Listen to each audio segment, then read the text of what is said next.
ഉറങ്ങാൻ കിടക്കുമ്പോൾ എങ്ങനെ നമ്മൾ കിടക്കൽ? നമ്മൾ ദുആയിരക്കും.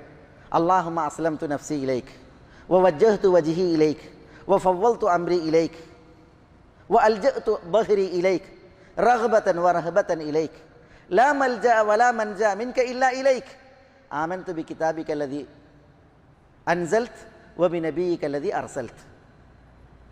അർത്ഥം അറിഞ്ഞിട്ട് നമ്മൾ ഈ ദുആ ചൊല്ലുമ്പോൾ ശരിക്കും നമ്മൾ എന്താ ചെയ്യുന്നത്?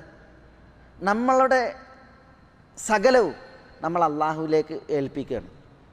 നമുക്കുള്ള രക്ഷയും അഭയവും അള്ളാഹു മാത്രമാണ് എന്നുള്ളത് നമ്മൾ സമ്മതിക്കുകയാണ്. അല്ലാഹുമ്മ അസ്ലംതു നഫ്സി ഇലൈക്. ഉറങ്ങാൻ കിടക്കുമ്പോൾ റസൂലുള്ളാഹി പറയാണ് സല്ലല്ലാഹു അലൈഹി വസല്ലം, ഈ ദുആ ചൊല്ലിയിട്ട് ഒരാൾ അവസാനം ഇത് ചൊല്ലിയിട്ട് ഉറങ്ങിയിട്ട് അതിൽ മരിക്കുകയാണെങ്കിൽ അയാൾ ഇസ്ലാമിക പ്രകൃതിയിൽ, ശുദ്ധ പ്രകൃതിയിൽ മരിക്കുന്നതാണ്, സ്വർഗ്ഗം ഉണ്ടാകുന്നതാണ്. മഹത്തായ ദുആയാണ് ഈ ദുആ. നമ്മൾ അല്ലാഹുമ്മ അസ്ലംതു നഫ്സി ഇലൈക് വവജ്ജഹ്തു വജ്ഹി ഇലൈക്, അല്ലാഹുവേ എൻ്റെ ശരീരത്തെ ഞാൻ നിന്നിലേക്ക് ഏൽപ്പിച്ചിരിക്കുന്നു, എൻ്റെ മുഖം ഞാൻ നിന്നിലേക്ക് തിരിച്ചിരിക്കുന്നു.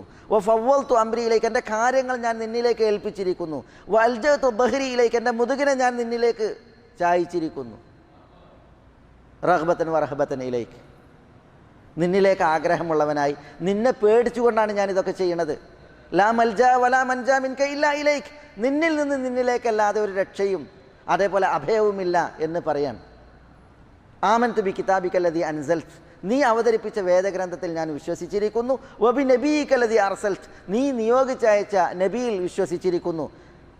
അവിടെ ഈ ദുആ ചൊല്ലിയിട്ട് നമ്മൾ ഉറങ്ങുമ്പോൾ നമ്മൾ യഥാർത്ഥത്തിൽ അല്ലാഹു സുബ്ഹാനഹു വ തആലയിലേക്കുള്ള ആവശ്യക്കാരാണ് എന്നുള്ളത് നമ്മൾ മനസ്സ വാച കർമ്മണ സമ്മതിക്കുകയാണ്.